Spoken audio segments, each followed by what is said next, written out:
સ્લાબતપુરા અને લિંબાયતમાં છાસવારે આતંક મચાવતા ચિયા ગેંગે આ વિસ્તારનો પોતે બાપ હોવાની શેખી મારી હતી। જે વિસ્તારનો પોતે બાપ હોવાનું જણાવતો હતો ત્યાં જ વાજીદ અને તેના સાગરીતને લંગડી ચાલ રમાડતા માફી માંગતા નજરે પડ્યા હતા। રાણી તળાવમાં રહેતા અને ગોપીપુરા વિસ્તારમાં ભંગારનો વેપાર કરતા રફીક ખાન સફી ખાન પઠાણ ગત 15મીની રાત્રે લિંબાયત સરદારનગરમાં રહેતા તેના શાળાને મળવા જઈ રહ્યો હતો।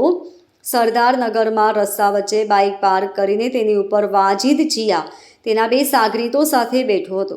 સાઈડ માંગવા હોર્ન મારતા ચિયાએ હું આ વિસ્તારનો બાપ છું, તારી હિંમત કેમ થઈ મને હોર્ન મારી side માંગવાની?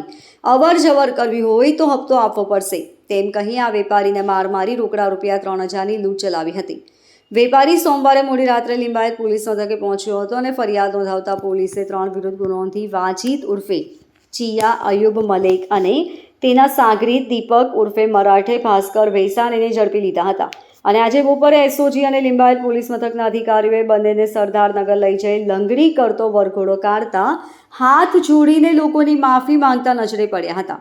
Bureau report LK star news, Surat.